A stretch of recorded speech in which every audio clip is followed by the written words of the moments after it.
I was 7 years old when I first saw it, or maybe 8. The years blur together when you've spent half your life keeping a secret that would send anyone to a psych ward. Our apartment was on the third floor of an old brick building on the south side of Chicago. Not the worst neighborhood, but not the kind of place where you left your windows open at night. The building had been standing since the 1920s, and you could feel every one of those years in the creaking floors, the drafty hallways, the way the radiators clanked and groaned like they were trying to say something. The apartment was small, 2 bedrooms, a kitchen with peeling linoleum, a bathroom where the mirror was always fogged, even when no one had showered. Normal, boring, except for the wardrobe. That wardrobe had stood in my room for as long as I could remember. It was massive, dark, made of some heavy wood that seemed to drink the light out of the air. The rest of our furniture was cheap and modern. Light laminate flooring, gray wallpaper without patterns, a bed frame from IKEA that creaked if you breathed on it. But the wardrobe was different. It looked like it belonged in a Victorian mansion, not in a cramped kid's bedroom on the south side. Its most distinctive feature was the brass handles and the decorative plates around them, shaped like twisting branches and leaves. When I was little, I honestly thought they were made of gold. I used to run my fingers over the engravings, tracing the little vines, pretending they were real. My parents never told me where the wardrobe came from. Maybe it had belonged to my great-grandmother. Maybe they bought it at a flea market for 20 bucks. I never asked. It was just there. A permanent, unchanging fixture of my childhood. Until the night it changed everything. I don't remember what season it was. Late autumn, maybe. The kind of night when the wind off Lake Michigan rattled the windows and the heating pipes sang their lonely song. I was lying in bed, half asleep, drifting in that warm place between dreams and waking. And then I heard it, a creak. Not the kind of sound that old wood makes when it settles. Not the groan of the buildings shifting in the cold. This was different. This was deliberate. This was the sound of someone opening the wardrobe. My eyes snapped open. The room was dark, lit only by the sickly orange glow of the street lamp outside. The curtains were thin, cheap things that my mom had bought at a discount store, and they let in just enough light to see shapes. I turned my head on the pillow, slowly, afraid to make any noise. The right door of the wardrobe was open. Just a crack, maybe the width of a hand. I stared at the dark slit. My heart was beating faster, but I told myself it was nothing. A draft, a loose hinge. The wardrobe was old. Old things made noise. Then I saw it. Inside the crack, something was white, pale, almost glowing in the dim light. I sat up in bed, my eyes fixed on that white patch. I couldn't see it clearly at first. My brain tried to make sense of it. A shirt hanging from a hanger, a plastic bag caught in the door, a trick of the light. But it wasn't a shirt. It wasn't a bag. It was an eye. Half a face was peeking through the gap, pale, smooth, like old porcelain. There was no warmth in it, no life. Above the forehead, a faint dusting of fine, light hair, like the fuzz on an antique doll. The eye was bulging, covered with a milky film. No pupil, no iris, just a white, staring orb. Below it, the corner of a mouth. Thin lips stretched into a crooked, wet smile. The teeth were small, yellowish, slightly moist, like they'd never seen a toothbrush. The face didn't move. The eye didn't blink. It just stared at me from the darkness of the wardrobe. I wanted to scream. I wanted to run to my parents' room, to bury my face in my mother's shoulder, to hide under the covers and never come out. But I couldn't move. My body was frozen, paralyzed by a fear so deep and cold that it felt like drowning. I sat there in my thin pajamas, on my cheap bed, staring at that impossible thing. The seconds stretched into minutes. The face didn't change. The eye didn't blink. The smile didn't twitch. And then slowly, the door began to close. The brass fittings clinked softly. The wood sighed. The crack narrowed, and the pale half-face disappeared into the darkness. The wardrobe was closed. Silence. I lay back down, pulling the blanket up to my chin. I didn't take my eyes off the wardrobe for the rest of the night, but the doors didn't move again. In the morning, I told my parents everything. My mother was making coffee in the kitchen, still in her bathrobe. My father was reading the news on his phone, already half-dressed for work. They listened, their faces patient, the way adults listen to children's nightmares. There was a face, I said, in the wardrobe, an eye, a mouth. It was watching me. My parents exchanged a glance, the kind of glance that said, "He's been watching too many cartoons again." "It was just a dream, sweetheart," my mother said, brushing my hair back from my forehead. "A bad dream. They happen." "It wasn't a dream," I insisted. "I was awake. I saw it." My father sighed, put down his phone, and walked to my room. I followed him. He opened the wardrobe doors, both of them, wide. Inside were my clothes, shirts on hangers, sweaters folded on shelves, sneakers on the floor, nothing else. He ran his hand along the back wall. He tapped the wood.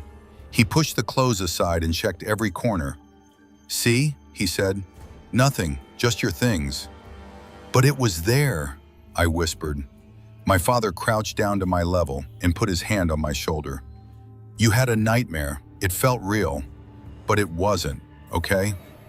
I nodded because what else could I do? They didn't believe me. They would never believe me. That night, I asked my mother to leave the hall light on. She did, even though she smiled like I was being silly. The light made a warm, yellow rectangle on the floor, and I told myself that the light would keep the wardrobe closed. It didn't. 3 nights later, I woke up again. The hall light was still on. The yellow rectangle was still on the floor. But the wardrobe was open, just a crack, and inside the crack, the pale eye was watching. I didn't scream this time. I didn't run. I just lay there, frozen, as the half-face stared at me with its milky, unblinking gaze. And I knew, with a certainty that settled into my bones like ice water, that this was not a dream. This was real, and it was not going to stop. It didn't stop. 3 nights later, the wardrobe creaked open again. Just a crack, just wide enough for the milky eye to peer through. I lay frozen in my bed, the hall light still burning in the corridor, its yellow glow pooling on my floor like a shield that had already failed. The half-face stared at me. The thin lips curved into that same crooked, wet smile. The eye didn't blink. I stared back. What else could I do? Screaming had become useless. My parents would come, they would open the wardrobe, they would find nothing, and they would tell me again that it was just a dream. So I stayed silent. I lay on my side, clutching the blanket to my chin, and I watched the thing watch me. After what felt like an hour, but might have been 10 minutes, the door slowly closed. The brass fittings clinked. The wood sighed. Silence. I didn't sleep the rest of that night. I lay in the dark, staring at the wardrobe, waiting for it to open again. It didn't, but I knew it would. And it did. The next night, and the night after that, and the night after that. It became a routine, a terrible, unbreakable routine. I would go to bed with the hall light on, the door to my room open just a crack so the light could seep in. I would lie on my left side, facing the wardrobe, because turning my back to it felt like an invitation. And sometime after midnight, I never knew exactly when, the creak would come. Creak. The right door would slide open, the crack would appear, and the half-face would be there, the milky eye, the wet smile, the faint fuzz of pale hair above the brow. It never moved. It never blinked. It just watched. I stopped calling for my parents. I stopped hoping it would go away. I accepted it, the way you accept a chronic illness or a bad neighbor. This was my new normal. But acceptance didn't make it easier. The fear didn't fade. It changed. It became quieter, deeper, more like a weight in my chest than a scream in my throat. I stopped sleeping through the night. I stopped sleeping much at all. Dark circles bloomed under my eyes. My teachers asked if I was sick. My mother said I was going through a phase. My father joked that I was becoming a night owl. No one knew the truth. No one could know. The creature appeared almost every night. Sometimes it would miss a night, and those nights were almost worse because I would lie awake, waiting, wondering if tonight was the night it would do something different. Would it open the door wider? Would it reach out? Would it crawl out? I didn't want to find out, but I couldn't stop imagining it. The only thing that kept me sane was the hall light. I became superstitious about it. If the bulb burned out, I would panic until my mother replaced it. If my father turned it off by accident, I would lie in the dark, shaking, certain that this was the night the thing would come all the way out. One night I decided to fight back. Not physically, I was too small, too scared for that. But I thought maybe if I looked at it long enough, if I stared into that milky eye without flinching, it would go away. I would prove that I wasn't afraid. I lasted 30 seconds. The eye didn't change, the smile didn't falter. But something in the air shifted, a coldness, a pressure, like the moment before a thunderstorm. I felt it in my bones. The thing was not afraid of me. It was not impressed by my bravery. It was waiting. It was always waiting. I turned away. I buried my face in the pillow, and when I looked back, the wardrobe was closed. It didn't appear the next night, or the night after that. I thought maybe I had broken the spell, that my act of defiance had driven it away. I was stupid. I was a child. I didn't understand that the creature wasn't leaving.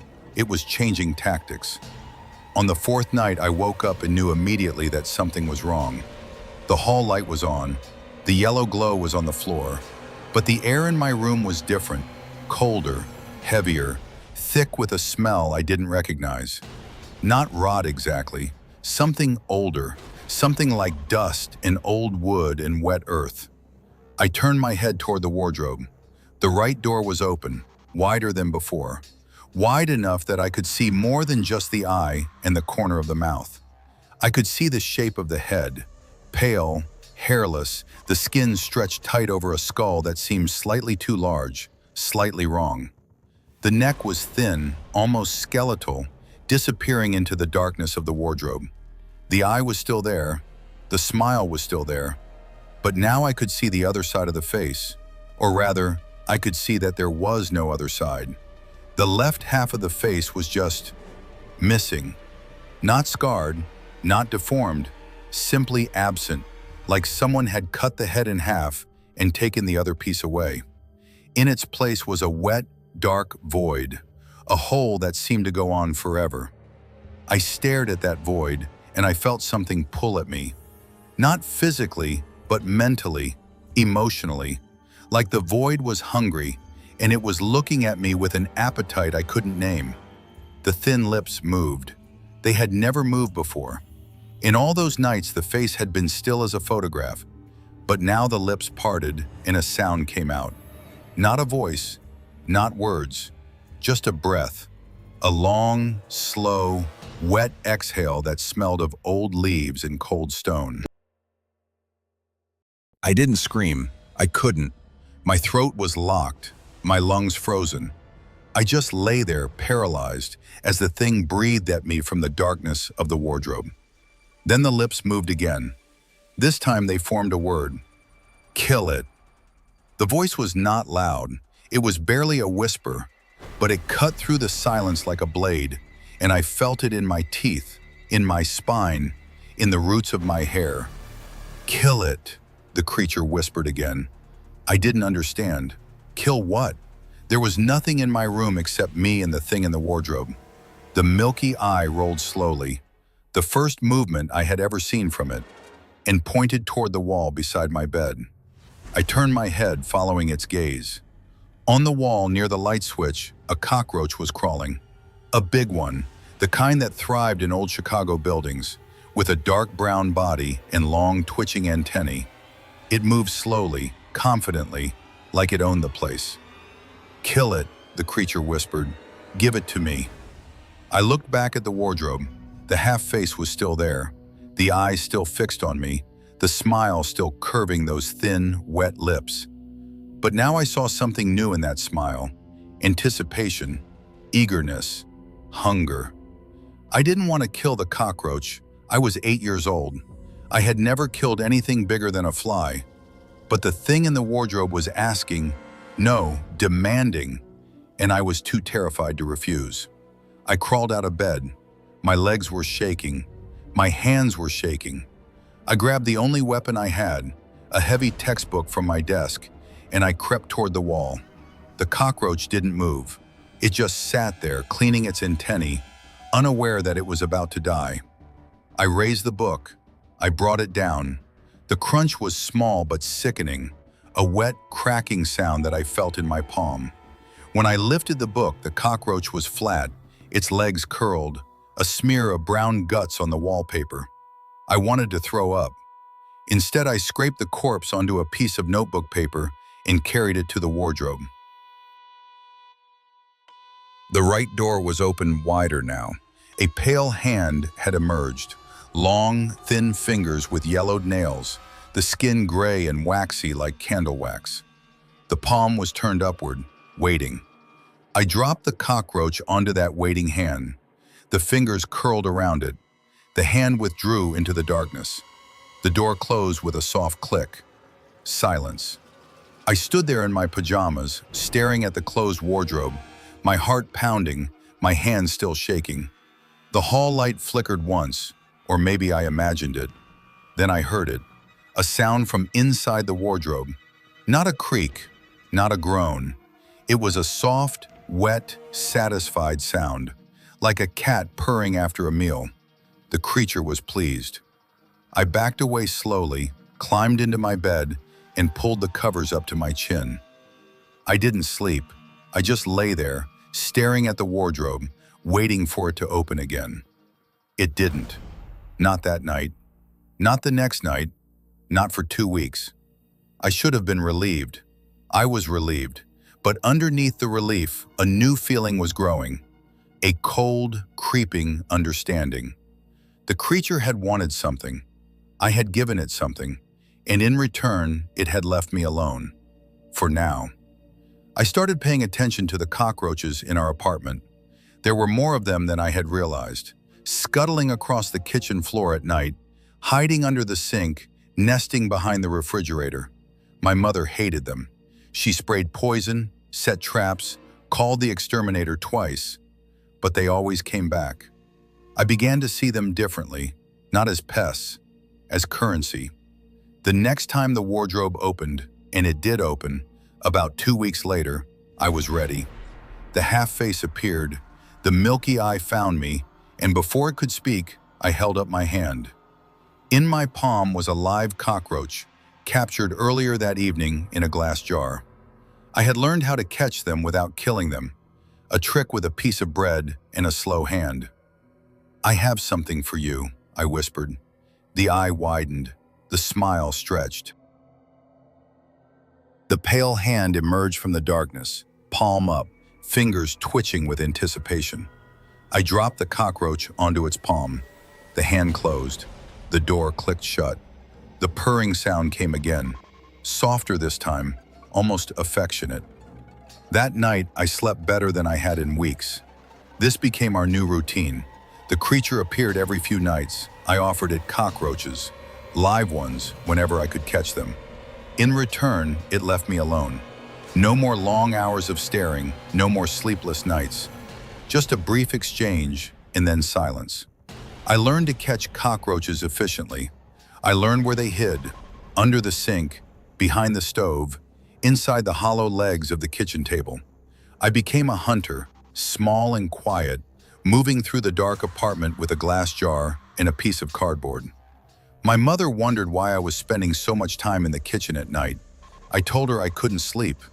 She gave me warm milk and told me to count sheep. She didn't know that I was counting cockroaches. For a while this worked. The creature was satisfied. The wardrobe stayed closed except on feeding nights. I almost began to feel safe. But cockroaches are not infinite. The exterminator came again, a thin, tired man with a fogging machine and a grim expression. He sprayed something that smelled like chemicals and death, and for days afterward, the apartment was filled with the corpses of cockroaches. Dozens of them, hundreds. I found them under the furniture, in the corners of the kitchen, on the windowsills, but I found no live ones. The poison had killed them all. I waited for the wardrobe to open. It did, 3 nights later. The half-face appeared. The eye found me. The hand emerged, palm up, waiting. I had nothing to give. "I'm sorry," I whispered. "They're all gone. The poison killed them." The smile faltered. Just for a moment, a flicker of something that might have been disappointment. Then the lips moved. "Find something else." The hand withdrew. The door closed. I spent the next day searching the apartment for anything I could offer. A fly on the windowsill, I caught it in a cup. A spider in the corner of the bathroom, I trapped it under a glass. A moth that had flown in through an open window, I snatched it out of the air. That night I presented my offerings. The creature took them without comment. The fly, the spider, the moth. The hand closed. The door clicked. The purring sound came, but it was quieter than before, less satisfied. I knew this wouldn't work forever. Weeks passed. Summer came, and with it more insects, beetles, ants, the occasional cricket. I caught them all, every one I could find, and offered them to the thing in the wardrobe. It accepted them all, but its hunger seemed to grow. It wanted more. It wanted something bigger. One night I heard scratching behind the refrigerator. Not a cockroach, something larger. A mouse. My mother had been complaining about mice for weeks. She had set traps, the old-fashioned snap traps with bits of cheese. I had seen the bodies, stiff and gray, their necks broken by the spring-loaded bar. They disgusted me, but now I saw an opportunity. I set a trap myself, a new one, hidden behind the refrigerator. I baited it with peanut butter, which my mother said worked better than cheese. The next morning I checked. The trap was empty. The peanut butter was gone. Something had been clever enough to lick it off without triggering the mechanism. I tried again. This time I used a different trap, a glue trap, the kind that holds the mouse in place without killing it. Cruel, but effective. That night I heard the squeak, high-pitched, frantic, desperate. I crept into the kitchen and found the glue trap with a small gray mouse stuck to it, its legs flailing, its black eyes wide with terror. I felt something twist in my stomach, but I picked up the trap, carried it to my room, and waited for the wardrobe to open. It opened. The hand emerged. I placed the glue trap, mouse and all, onto the pale palm. The creature pulled the trap into the darkness. I heard the sound of the glue tearing, the mouse squeaking one last time, and then a wet, crunching noise that I tried very hard not to imagine. The door closed. The purring came, louder than before, satisfied. The creature did not appear for a month after that. I slept through the night. The dark circles under my eyes faded. My teachers stopped asking if I was sick. My mother said I had finally outgrown my phase. I didn't tell her that I had simply learned how to feed the monster in my wardrobe. But that month of peace came with a price. I had given the creature a living thing, a mouse, warm and breathing and afraid. And something inside me had changed. The twist in my stomach had not gone away. It had hardened into something else, something colder. I started to understand. The creature was not just a passive observer. It was not just a hungry thing that wanted insects and mice. It was testing me. Each offering, each sacrifice, was a step down a path, and I was walking that path willingly. That's when I understood. It wanted something. Not just food, not just offerings. It wanted me to become someone else. Someone who could kill without hesitation. Someone who could look at a living thing and see only meat for the monster. And the worst part? I was already becoming that person. Years passed. The wardrobe stayed, and so did the creature. I learned to live with it, not as a source of terror, but as a fact of life, like gravity or the changing seasons. By the time I turned 13, I had stopped being afraid. Instead, I had become efficient. The feeding routine was second nature now. Twice a week, sometimes 3 times, the right door would creak open, the milky eye would appear, and the pale hand would emerge from the darkness. I always had something ready: a mouse from the trap in the basement, a rat from the alley behind our building, a pigeon I'd caught with a box and a string. The creature accepted everything. It never complained. It never asked for more, until it did. I was in 8th grade when the hunger changed. The creature started appearing every night. The hand would reach out, grab whatever I offered, and then linger, fingers twitching, palms still open, as if waiting for something bigger. The purring sound that used to signal satisfaction had become rare. Instead, I heard a low, restless humming from inside the wardrobe, like a motor running without fuel. "What do you want?" I whispered one night, after the hand had taken a rat and still refused to withdraw. The milky eye fixed on me, the thin lips moved. "More." "I'm giving you everything I can find." "Not enough. You can find more." I shook my head. "There's nothing bigger than rats around here, unless you want me to catch a stray cat." The creature was silent for a long moment. Then the lips curved into that wet, crooked smile. "Bring me a person." My blood turned cold. "What?" "A person, a living one. Bring them to the wardrobe. I will make you strong." "Strong?" I repeated, my voice cracking. "What do you mean, strong?" The hand finally withdrew, but before the door closed, the creature whispered one last thing. "Bring me someone who hurts you. I will give you the power to never be hurt again." The door clicked shut. I sat on my bed shaking, the words echoing in my head. "Bring me someone who hurts you." I knew exactly who it meant. School was a battlefield. It had always been a battlefield. From the moment I started middle school, I became the target of 3 boys who seemed to exist only to make my life miserable. Brad was the leader, a thick-necked, red-faced bully with heavy fists and a mean laugh. He smelled of cheap deodorant and cigarette smoke, and he had a habit of shoving me into lockers just to watch me stumble. Derek was his shadow, tall and thin, with a permanent sneer and eyes that narrowed like a snake's. Leo was the shortest of the 3, stocky, with damp hands and fingernails chewed down to bloody nubs. He didn't speak much. He didn't need to.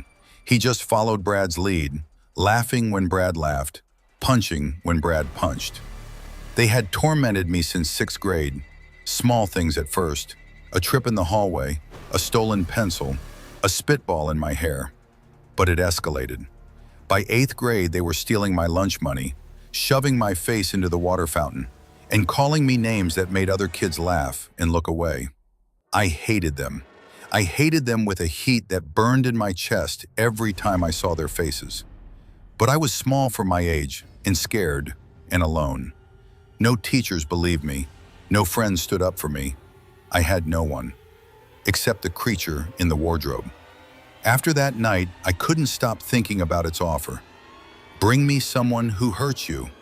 I will give you the power to never be hurt again." The words played in my head like a song I couldn't turn off. But how? How was I supposed to bring Brad, Derek, or Leo to my apartment? They would never agree to come. They would laugh in my face and shove me again. It was impossible. I almost gave up. Almost. Then, one afternoon in late October, I noticed a boy sitting alone in the cafeteria. His name was Ethan, or at least that's what everyone called him. He was strange, the kind of strange that made other kids avoid him. He chewed on the ends of his pens, talked to himself in a rapid mumble, and laughed at jokes that no one else understood. He had messy brown hair, glasses that were always slightly crooked, and a backpack covered in doodles of dragons and spaceships. No one bullied Ethan. No one even noticed him. He was invisible, the way only the truly odd can be. But I noticed him. Because Ethan was alone, and lonely people do things that other people won't. A plan began to form in my mind, ugly and shameful, but insistent. I pushed it away. I told myself I wasn't that kind of person. I wasn't a monster, but the creature's words kept whispering in my ear. Bring me someone who hurts you. Brad hurt me. Derek hurt me. Leo hurt me. But Ethan? Ethan had never done anything to me. He was innocent. I tried to convince myself that I would never do it. I tried to pretend that the idea had never crossed my mind. But late at night, lying in bed, listening to the wardrobe creak, I knew the truth. I was going to do something terrible. The opportunity came 2 weeks later. I had been talking to Ethan in the hallways, small conversations at first, about homework, about teachers, about nothing. He was eager to talk, desperate for any attention, and I played the role of a friend perfectly. I smiled, I nodded, I laughed at his jokes. He trusted me. One afternoon, as we walked out of school together, I said, "Hey, Ethan, you want to come over to my place after school? I just got a new video game. We could play." His eyes lit up behind those crooked glasses. "Really? You want me to come over?" "Yeah," I said, forcing a smile. "It'll be fun." He agreed immediately, too eagerly. He didn't ask why I had never invited him before. He didn't wonder why I was being so nice all of a sudden. He just wanted a friend, and I was offering one. I hated myself, but I didn't stop. We walked to my apartment building, the old brick structure on the south side that had stood for 100 years. The elevator was broken, as usual, so we climbed the 3 flights of stairs. My hands were sweating. My heart was pounding. But I kept my voice calm, my smile steady. "My parents aren't home," I said as I unlocked the door. "They won't be back until late." Ethan didn't seem to care. He walked inside, dropped his backpack on the floor, and started looking around. "Nice place," he said, though it wasn't. It was small and dark and smelled of old cooking. "Thanks," I said. "My room is this way." I led him down the hallway to my bedroom. The wardrobe was there as always, massive, dark, its brass handles gleaming in the dim light. Ethan stopped when he saw it.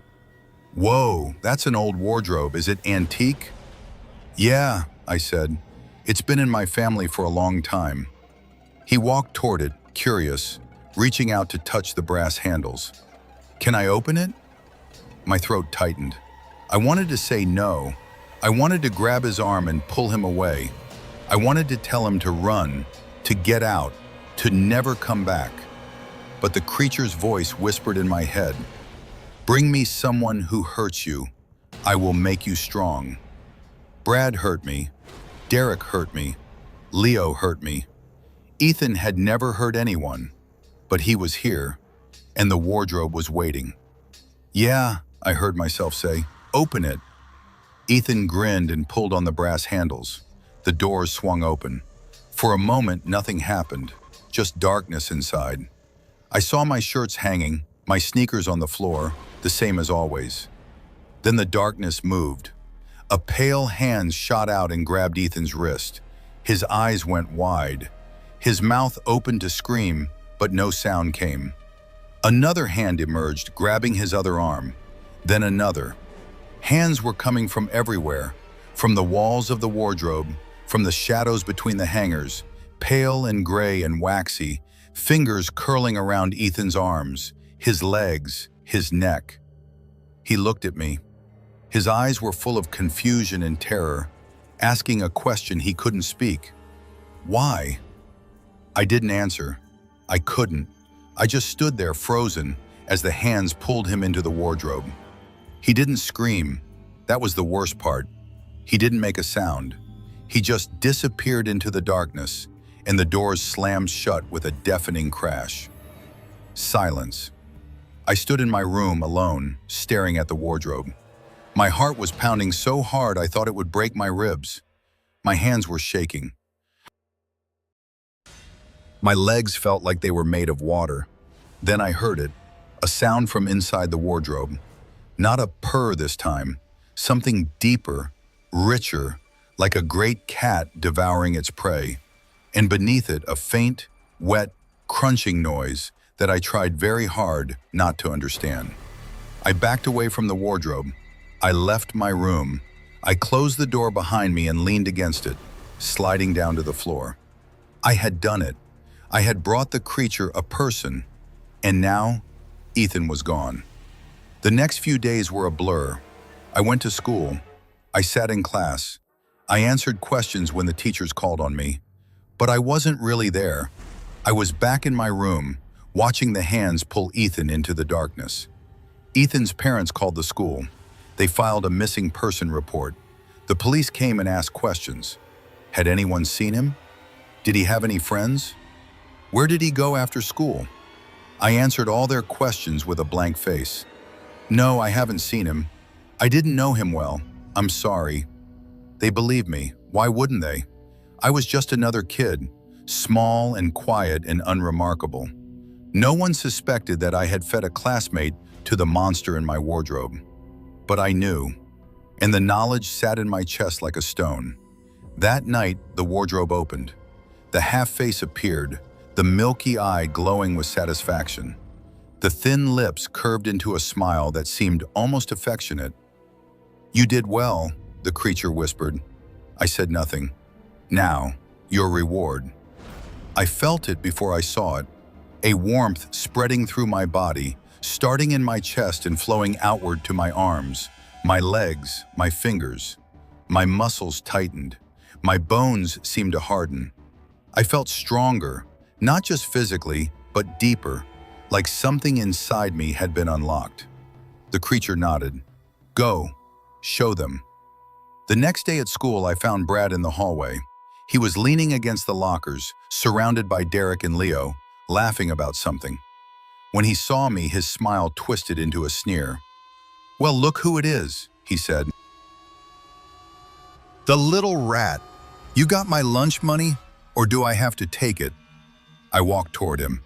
I didn't stop. I didn't look away. Brad's sneer faltered for just a moment. "What are you doing? You deaf or something?" I stopped in front of him. "No," I said. "I heard you." He shoved me, or tried to. My hands shot out and caught his wrist before he could push me. His eyes went wide. I squeezed. He gasped. His face turned red. "What the? Let go!" I squeezed harder. I felt the bones in his wrist grind together. I could have broken them. I wanted to break them. The creature's strength was surging through me, hot and hungry, whispering in my ear. "Crush him. Show him what you are now." But I didn't. I held his wrist for 5 more seconds, watching the fear bloom in his eyes. And then I let go. "Stay away from me," I said, "or next time, I'll break it." Brad stumbled back, cradling his wrist. Derek and Leo stared at me like they had never seen me before. The other kids in the hallway were silent, watching. I turned and walked away. No one bothered me after that. Not Brad, not Derek, not Leo. They gave me a wide berth, crossing to the other side of the hallway when they saw me coming. The other kids looked at me differently too, with a kind of wary respect, like they sensed something had changed. They were right. Something had changed. I was strong now, truly strong in a way I had never imagined. I could feel it every time I moved, the coiled power in my muscles, the lightness in my bones, the certainty that I could break anyone who tried to hurt me. The creature had kept its promise. That night I stood in front of the wardrobe. The doors were closed, but I knew it was listening. "Thank you," I said. The right door creaked open. The half-face appeared, the milky eye gleaming. The thin lips smiled. "We are partners now," the creature whispered. "You bring me what I need. I give you what you want. This is our deal." I nodded. "I understand." "Good, because there will be more. You will bring me others, and I will make you stronger." I should have been horrified. I should have felt guilt or shame or fear, but I didn't. All I felt was a cold, quiet certainty. I had crossed a line, and I knew I would cross it again. Because the creature was right, we were partners, and the deal was only beginning. The days after Ethan disappeared were strange, not because anyone suspected me, no one did. The police came, asked their questions, filed their reports, and left. His parents put up flyers with his smiling face. Teachers made announcements. Kids whispered in the hallways, but no one looked at me. I was invisible, just like I had always been. That was the first thing I learned about getting away with something terrible. It's easy. People see what they want to see. And no one wanted to see a quiet, scrawny 8th grader as a monster. But I was a monster. I knew it, and the knowledge was a cold, heavy stone in my chest. The creature kept its promise. I was stronger now, not just physically, but in every way. My movements were quicker, my reflexes sharper, my body harder. I could feel it when I walked, when I ran, when I pushed open the heavy doors of the school. The world seemed softer around me, like I could punch through walls if I wanted to. I didn't want to, not yet. The bullies noticed. Brad, Derek, Leo, they gave me a wide berth after the day I grabbed Brad's wrist. They didn't shove me in the hallway. They didn't steal my lunch money.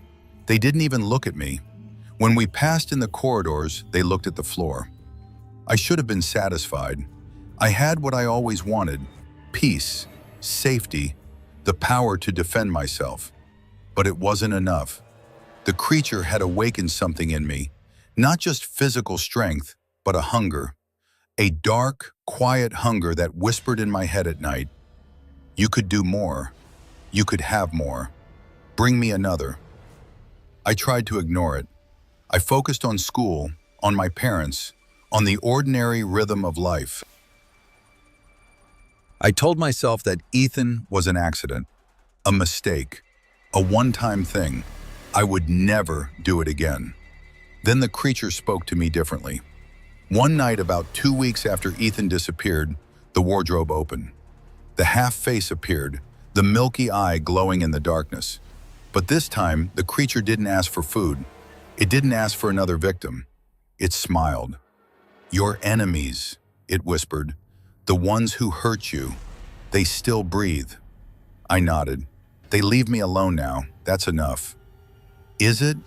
The thin lips curled. "You have power. Power to do more than defend.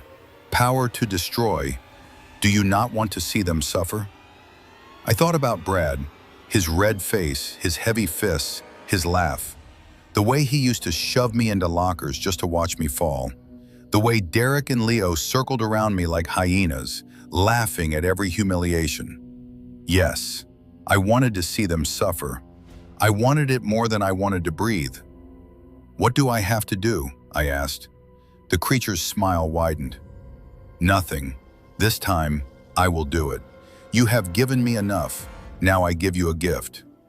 "A gift?" "Watch. Tomorrow, you will understand." The door closed.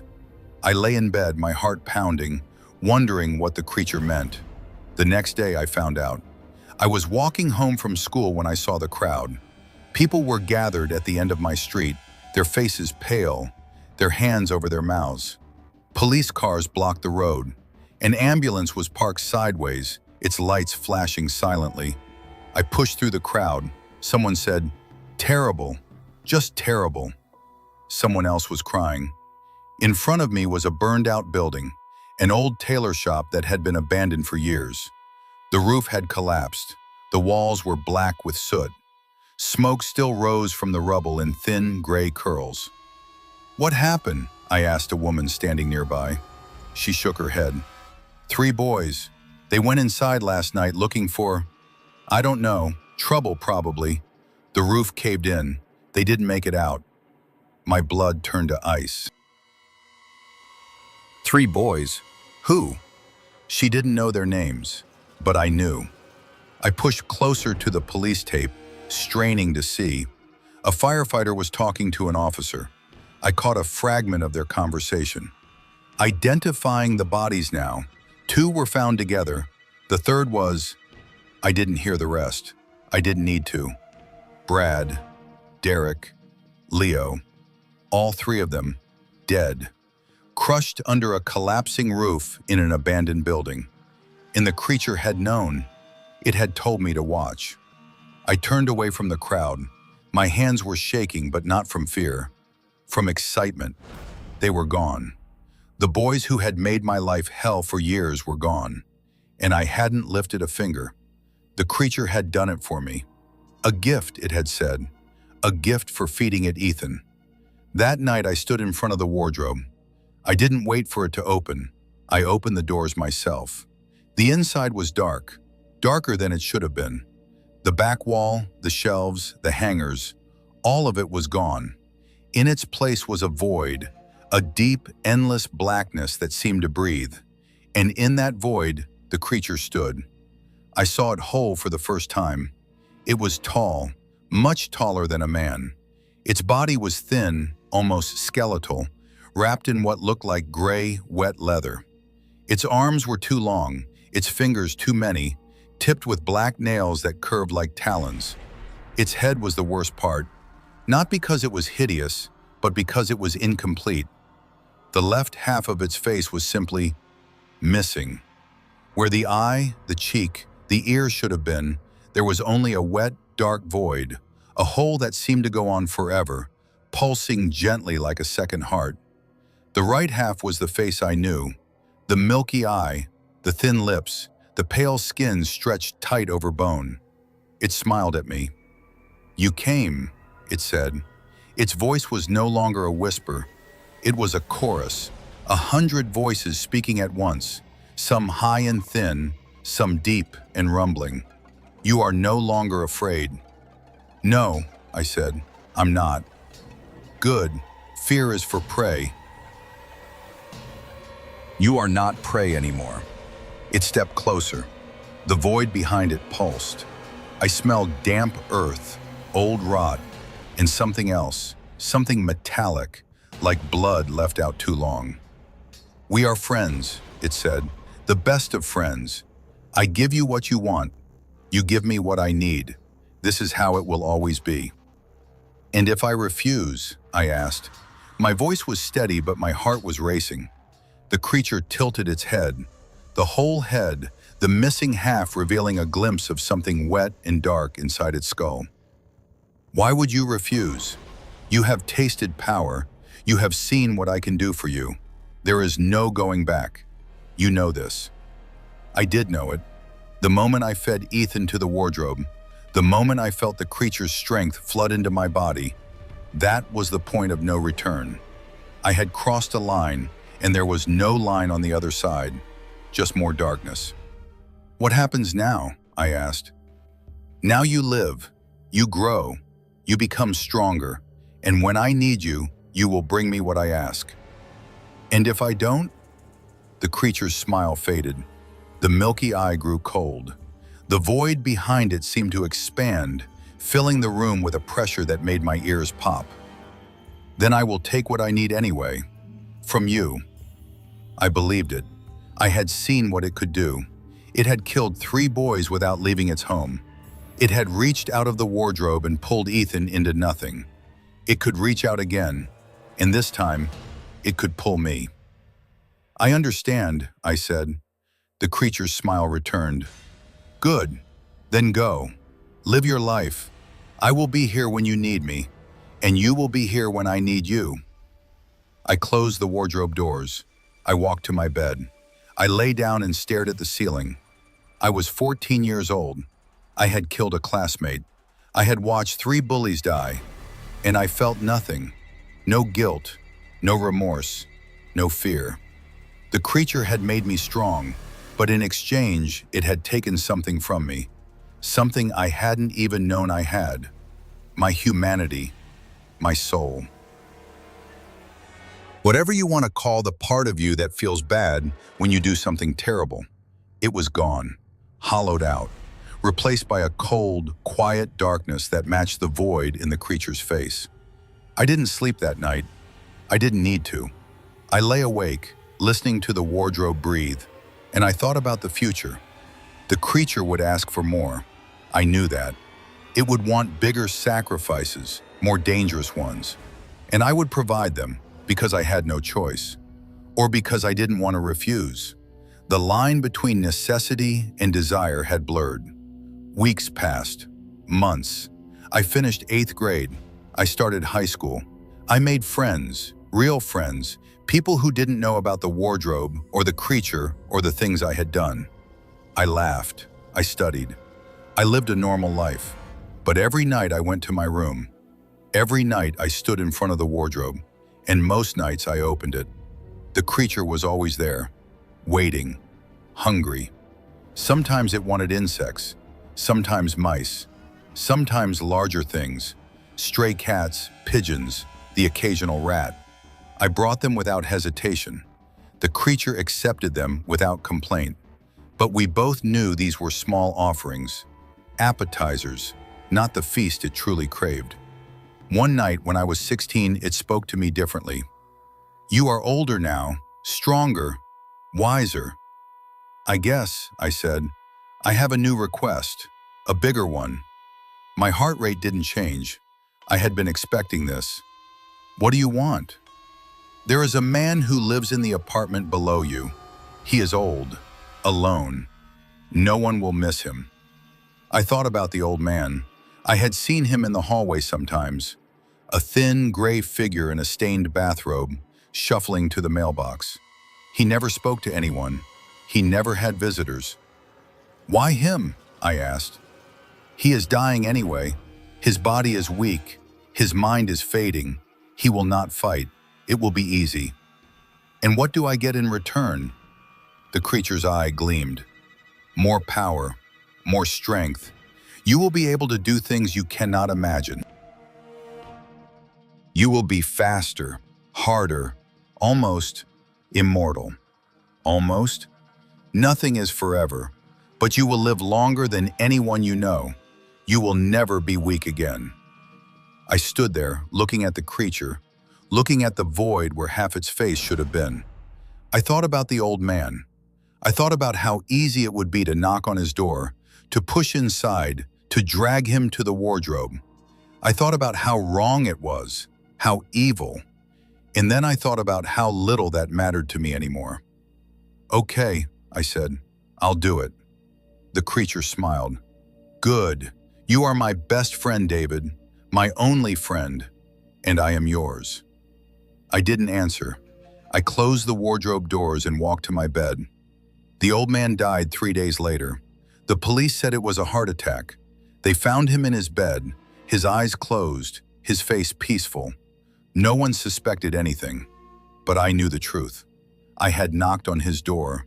I had pushed him into the wardrobe, and the creature had done the rest. That night, I felt the power surge through me again, stronger than before, hotter, darker. My muscles swelled, my senses sharpened. I could hear conversations from 3 floors up, smell the garbage in the alley behind the building, see in near darkness. I was becoming something more than human, something less than human, something in between. The creature appeared in the wardrobe doorway. It didn't need to open the doors anymore. It could simply step through the wood like it was made of smoke. "You did well," it said. Again. "How many more?" I asked. "As many as it takes, as many as you can give. You will never be finished.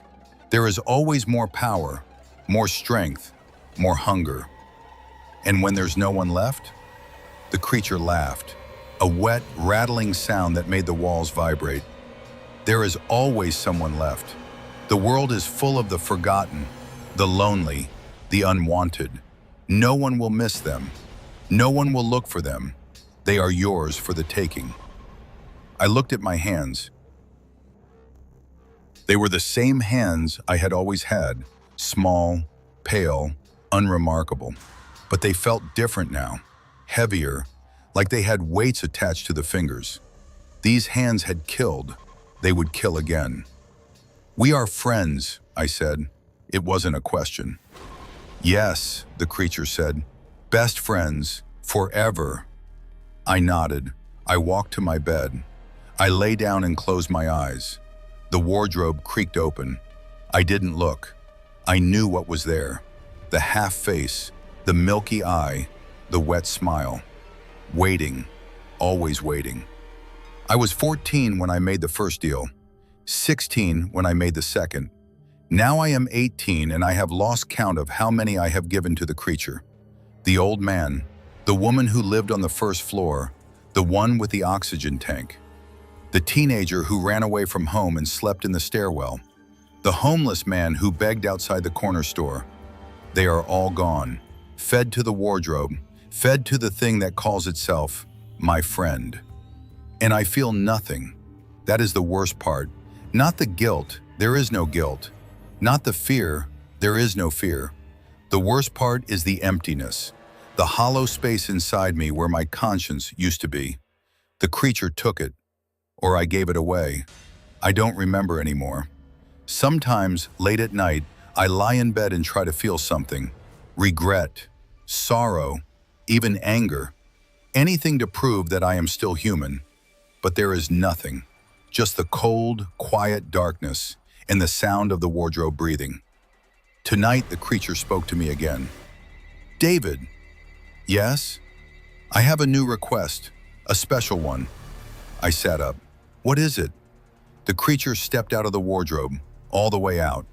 I saw its full body for the first time. It was tall, impossibly tall, its head brushing the ceiling. Its skin was gray and wet, like a drowned thing. Its arms hung past its knees, ending in hands with too many fingers. And its face, that half face, the missing half a void that seemed to swallow the light. I want you to bring me someone who matters. Someone who will be missed. Someone who will make the world take notice. Why? The creature smiled. Because I am hungry, and because you are ready. I thought about it. I thought about the people in my life, my parents, my friends, the teachers who had helped me. I could bring any of them. The creature would accept any of them. But I didn't want to. Not because I cared about them. I wasn't sure I cared about anything anymore. But because I wasn't ready to cross that last line. Not yet. Not tonight, I said. The creature tilted its head. The void pulsed. Soon, it said. Soon, I agreed. It stepped back into the wardrobe. The doors closed. The room was silent. I lay back down. I stared at the ceiling. The worst part is not the killing. The worst part is not the lies. The worst part is not the emptiness. The worst part is that I agreed. I agreed to feed the monster. I agreed to become a monster. And every day, every night, every time the wardrobe creaks open, I agree again. There is no escape. There is no redemption. There is only the deal, the hunger, and the cold, quiet darkness that grows inside me with every offering. The creature says we are friends. Maybe we are. Maybe friends are just monsters who haven't eaten each other yet. The wardrobe creaks. I close my eyes. Tomorrow I will bring it someone new. Someone who won't be missed. Someone whose name I will forget as soon as the doors close. Because that is who I am now. That is what I have become. And the worst part? I agreed.